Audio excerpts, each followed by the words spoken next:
were found deceased in Lithuania yesterday, and it pains me to confirm that today the fourth soldier was also found deceased. The President, the Secretary of Defense, and the entire White House are praying for the victims' friends and family during this unimaginable time.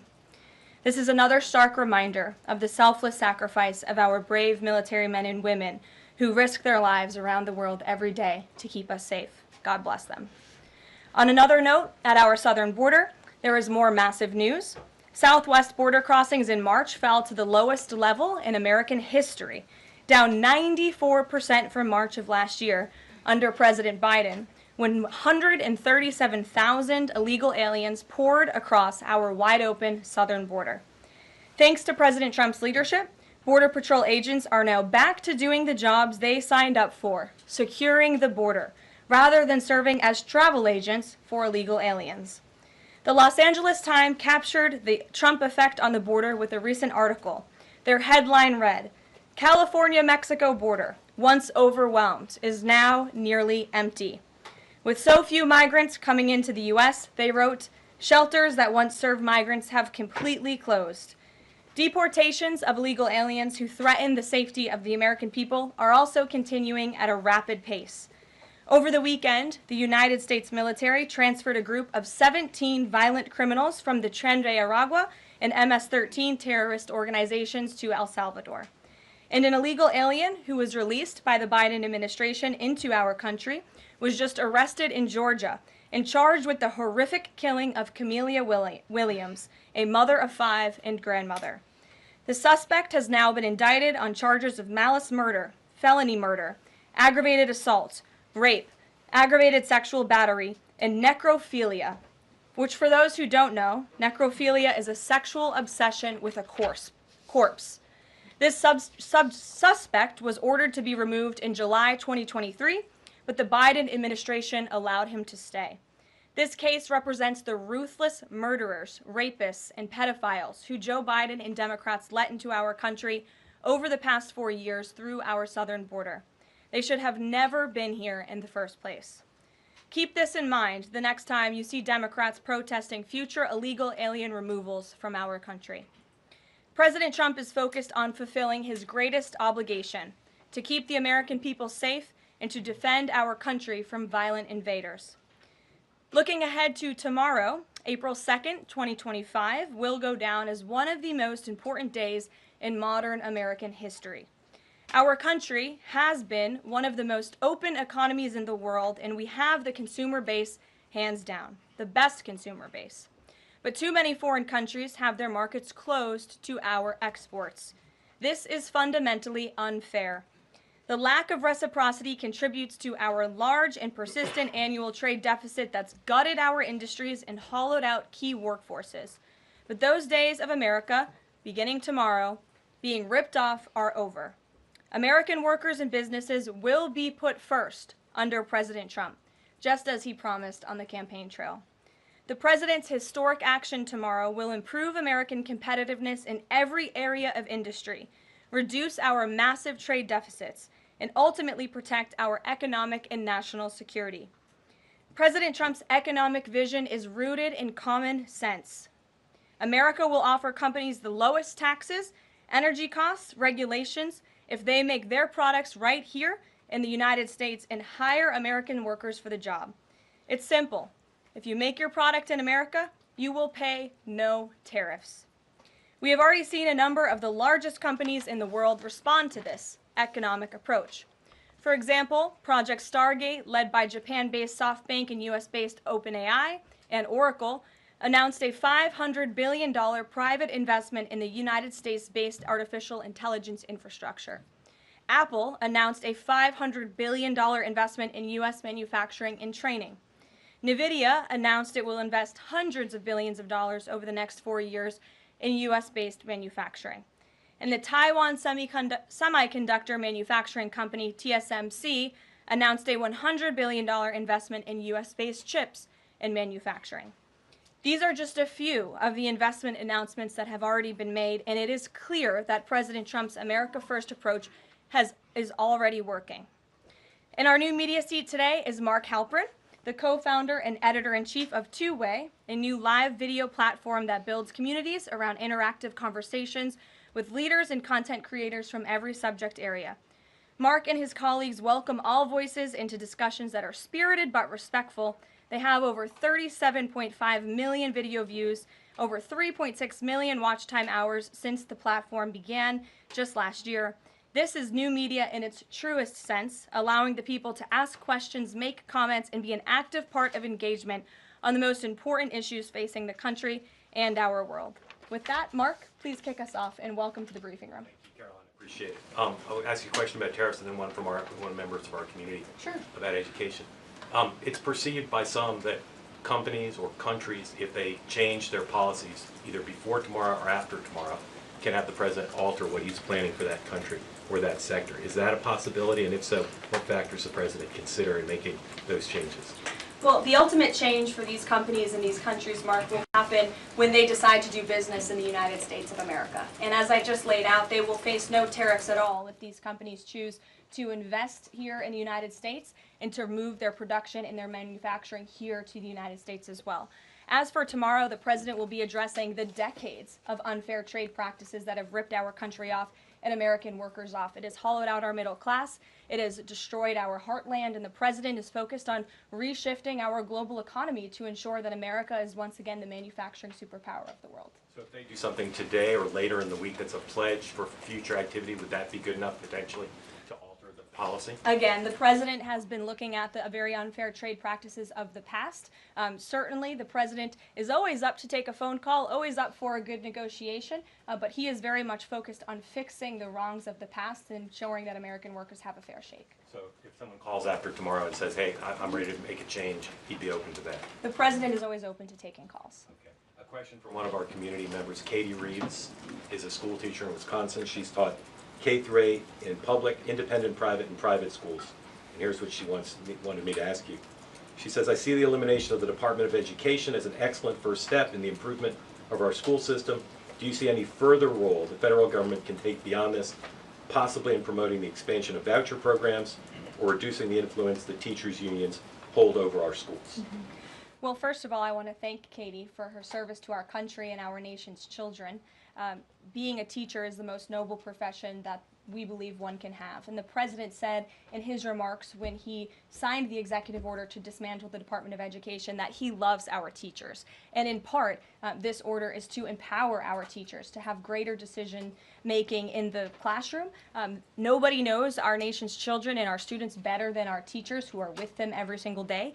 As for the federal government's role, to get to the heart of Katie's question, the president has made it clear to Linda McMahon that we need to find other places within our federal government for critical programs regarding education. Pell Grants, Title IX, lawsuits, etc., civil rights lawsuits, all of that are critical functions, special needs programs, nutrition programs, but there are other places throughout the federal bureaucracy where those things can happen and work. The Department of Education has been a very bloated bureaucracy. We spent trillions of dollars on this department, and for what? Our children are worse off as far as education goes today than they were when this department originated, and that's very concerning to the president. So, the two issues she cited, are those priorities for the president? School education choice, vouchers, and diminishing the role of teachers' unions.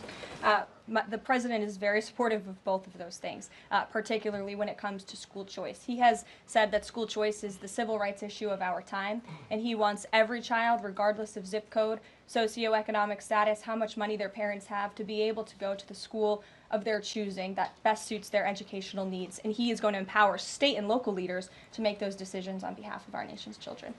Thanks for being here, Mark. Jeff. Just changing subjects for 1 second. The administration has expressed a complete confidence in how all the deportation flights to El Salvador were conducted. But now that the administration has conceded that there was an error of one Salvadoran national, will there be any reviews conducted? And does the president express any thoughts on the one error that was disclosed in court last night? Well, first of all, the error that you are referring to was a clerical error. It was an administrative error. The administration maintains the position that this individual who was deported to El Salvador and will not be returning to our country was a member of the brutal and vicious MS-13 gang. That is fact number one. Fact number two, we also have credible intelligence proving that this individual was involved in human trafficking. And fact number three, this individual was a member, actually a leader, of the brutal MS-13 gang, which this president has designated as a foreign terrorist organization. Fact number four is that foreign terrorists do not have legal protections in the United States of America anymore, and it is within the president's executive authority and power to deport these heinous individuals from American communities. It is a promise he campaigned on. It is a promise he is keeping. And every single person in this room should be grateful for that, considering especially MS-13 is very prevalent and prominent here in the District of Columbia, in Maryland, and in Virginia. And the president, the attorney general, everyone who has been involved in these operations is focused on eradicating these criminals and terrorists from our communities. The vice president said he was a convicted member of MS-13. What evidence is there to back that up? There's a lot of evidence, and the Department of Homeland Security and ICE have that evidence, and I saw it this morning. Steve. Has the president fully made up his mind on the level of tariffs to impose tomorrow? We keep hearing about a 20% flat rate.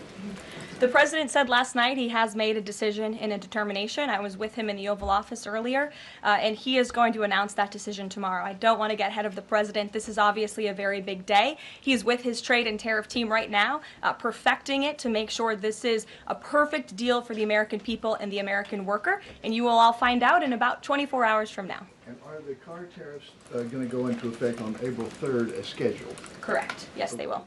Okay. And last thing, would you like to respond to the Chinese military drills around Taiwan? Yes, I would. As a matter of fact, the National Security Council briefed me on this morning, and they said that the president is emphasizing the importance of maintaining peace in the Taiwan Strait, encouraging the peaceful resolution of these cross-strait issues, reiterating our opposition to any unilateral attempts to change the status quo by force or coercion. That is directly from the National Security Advisor. Just for you, Steve Holland of Reuters. Monica. Thank you so much, Caroline.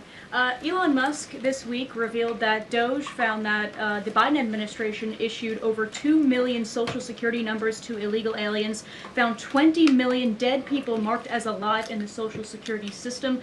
Has the White House confirmed these numbers with Elon, and is the White House looking into correcting this? I'm not sure about those specific numbers that Mr. Musk cited. I can tell you what the Social Security Administration has said themselves, according to an Inspector General's report that was conducted last year, showing there was nearly $80 billion worth of fraud in this program. We know for a fact there are individuals who should not be receiving benefits on the Social Security rolls, and this administration is focused on cleaning out the waste, fraud, and abuse in every agency, but particularly in Social Security, to make it stronger for our tax-paying, law-abiding citizens who deserve these entitlements and programs. Because you did bring up Doge, I do want to tout the incredible efforts that have been made at the Environmental Protection Agency, and Administrator Lee Zeldin is just doing a tremendous job. Just yesterday and today it will be going into effect. He announced that taxpayers will be saved $8 million in annual lease costs by moving staff out of the 323,000 square feet of space that the EPA currently occupies, which is completely unnecessary. Yesterday, Administrator Zeldin also announced he will be shutting down a museum that the Biden administration built to tell a selective story about the EPA's history and climate change. It was a real pat on the back to President Biden. And guess how much American taxpayers paid for it? $4 million for this museum that I think only 1,000 visitors saw last year alone, and it will cost American taxpayers $600,000 per year to operate this museum. Well, it's not going to exist anymore. We're going to save taxpayers those critical funds, and Administrator Zeldin is very proud to announce that. And just at EPA alone, and the cuts that they have made, they've saved taxpayers more than $22 billion in wasteful grants and spending. Peter. Thank you, Caroline. When the president goes down to Florida on the weekends, does he ever hear from, there are so many retired folks down in Florida, does he ever hear from any retired Americans who are stressed about these wild swings in the stock market because of the tariff uncertainty, and they're sitting there on fixed income or living off a 401k, and they don't know how much money's going to be left?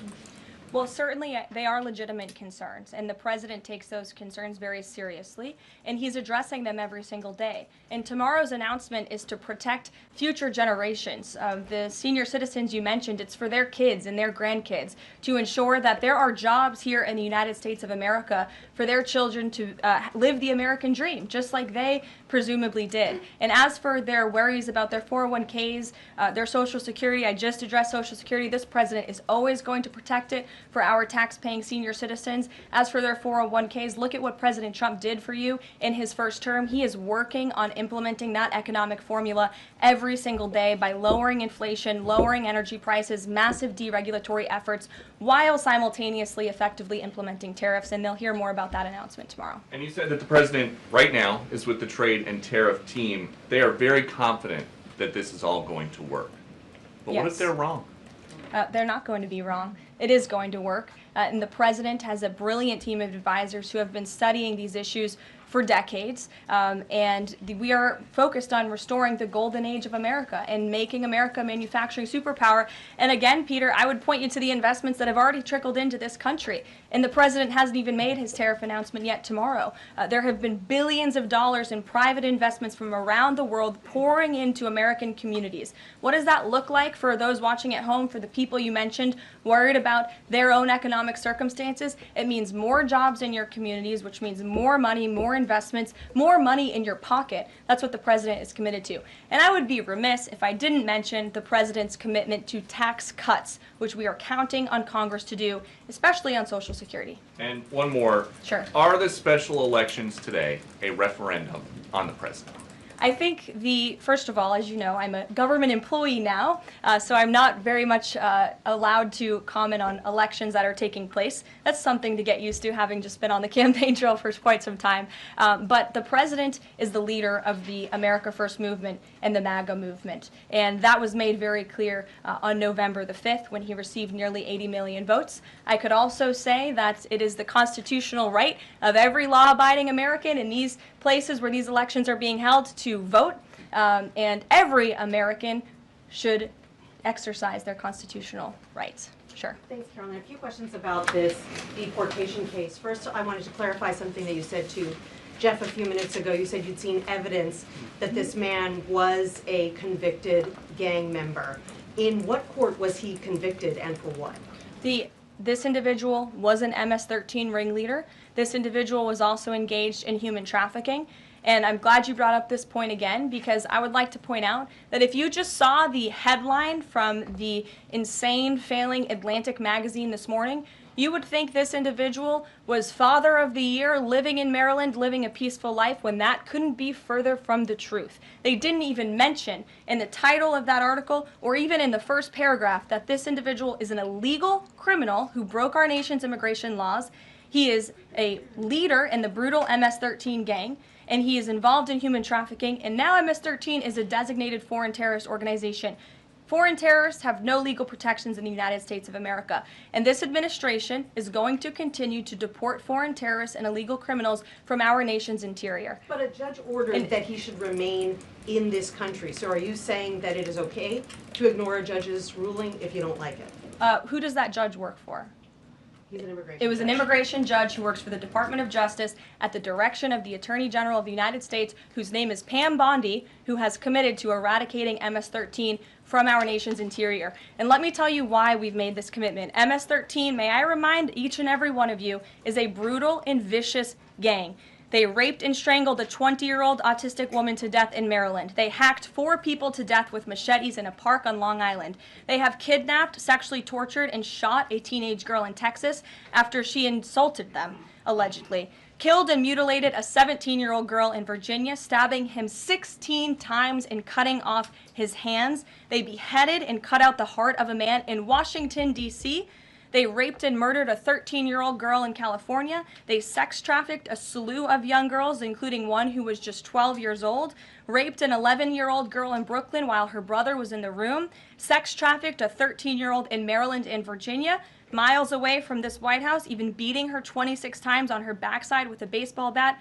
Pressured homeless New Yorkers to undergo unnecessary surgeries such as spinal fusion in order to bolster their fraudulent lawsuits. These are vicious criminals. This is a vicious gang. And I wish that the media would spend just a second of the same time you have spent trying to litigate each and every individual of this gang who has been deported from our country as the innocent Americans whose lives have been lost at the hands of these brutal criminals. We maintain our position, and very strongly so. Jennifer. One more on the tariffs. Can you say what the latest thinking is on the start date? I know you were just in the Oval.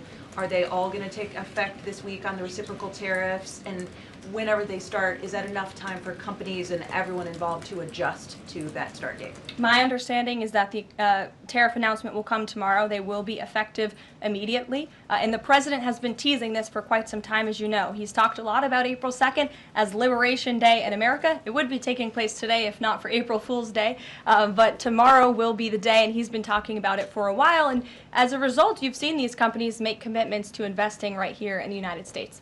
Jasmine. Thank you so much. I wonder, back on tariffs, what, if any, market indicators is the White House looking for to see if this tariffs plan is successful down the line? Well, look, the president has been asked and answered this question about the stock market and whether he's watching it. And I've said, and he has said, the market is a snapshot in time. Yesterday, Dow futures were up. And there's been a lot of talk about the market, and it was up yesterday. So, look, the president wants to ensure that all Americans make out well, particularly Main Street. That's the focus of these tariffs. But as I've said repeatedly, just like they were in his first term, Wall Street will be just fine. Shelby. Thanks. A bipartisan pair of senators sent a letter to the president today arguing that the recent strikes in Yemen are emboldening the Houthis and saying that Congress has not authorized war against them. Is the administration planning to consult with Congress at some point or going forward regarding the strikes, and any response on the letter? Well, I would absolutely reject Congress's claims. Who made those claims in Congress? Senator Jeff Merkley and Rand Paul. Okay, well, I would absolutely reject those claims. These Houthi strikes have been incredibly successful. Last time I was at this podium, there were more than 100 successful strikes.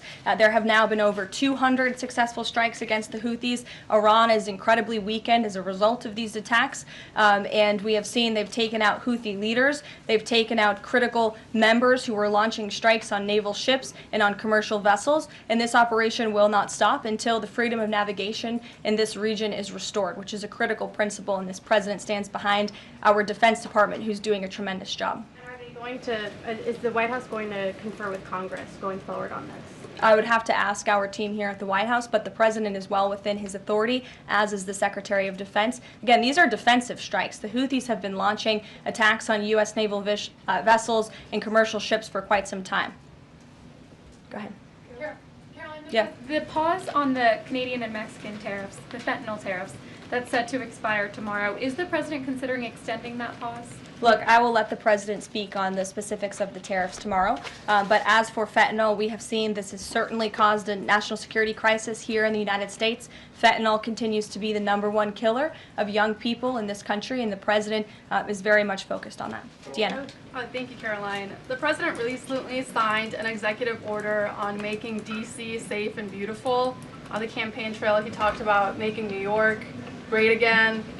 Does he have any plans on establishing a similar task force? Has he been pressuring Governor Hochul in any way in his conversations about New York and lowering crime?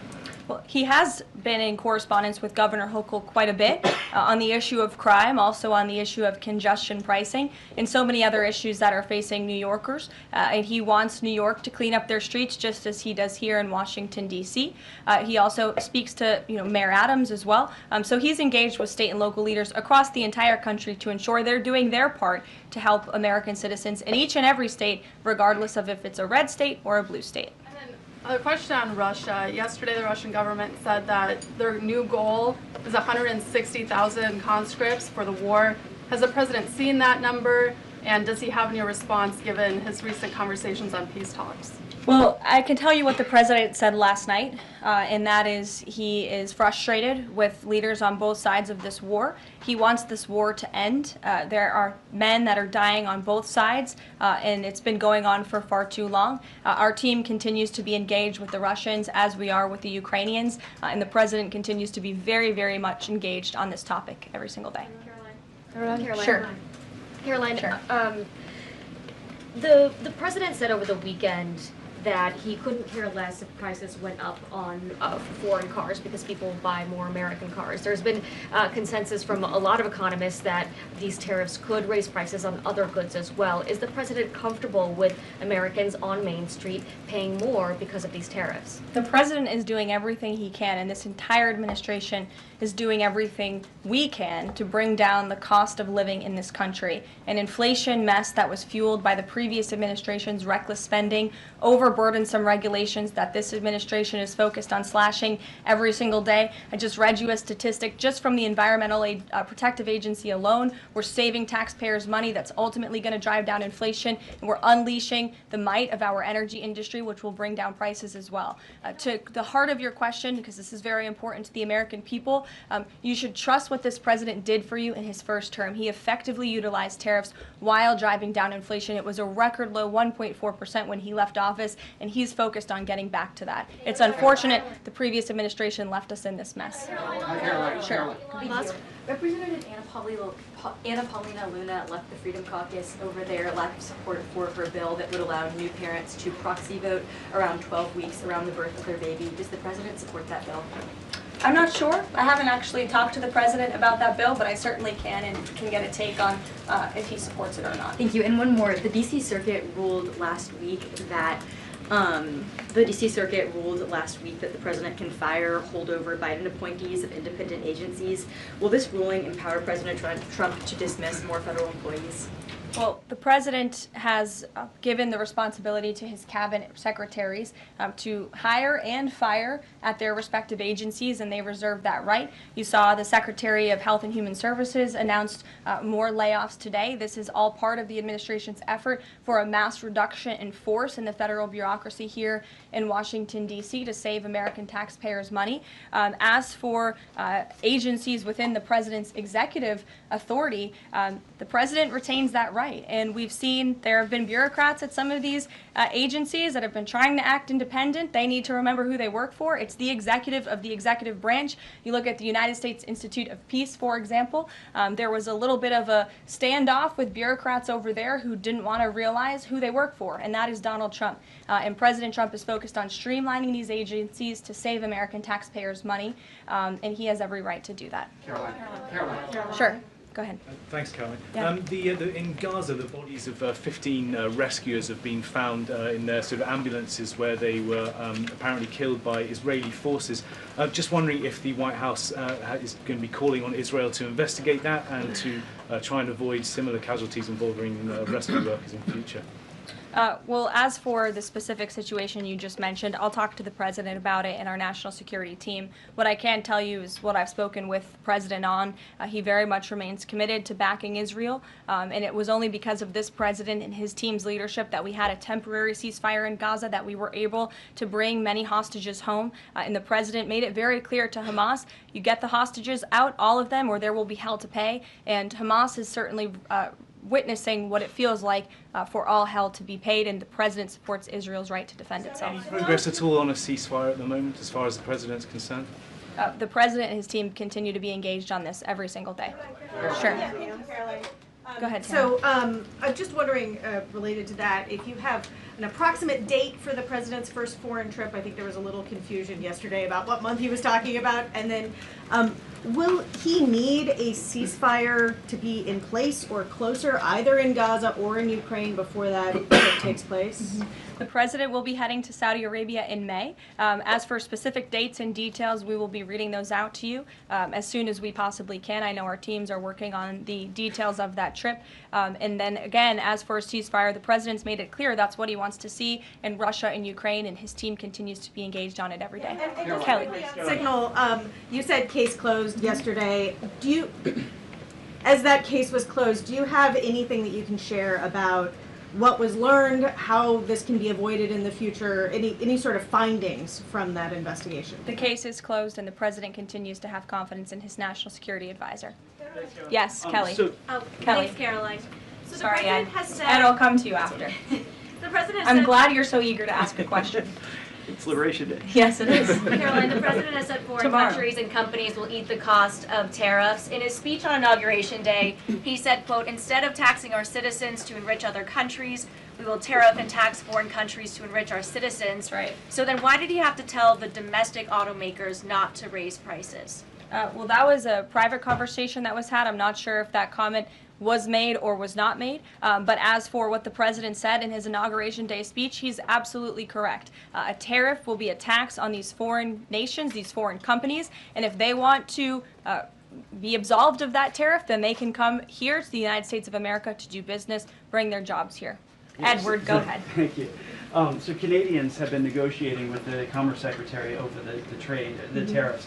How many companies are mutually talking with the U.S. or countries are mutually talking with the U.S. to lower tariffs? I don't have a specific number, but I can tell you there have been quite a few countries that have called the president and have called his team in discussion about these tariffs. But again, there's one country the president cares most about, and it's the United States of America, and doing what's best for the people who elected him to this office to restore their jobs, their wealth, and their prosperity. I'm looking at the clock. I have a hard out today. I have a hard out today because I'm actually heading over to the State Department with the First Lady of the United States.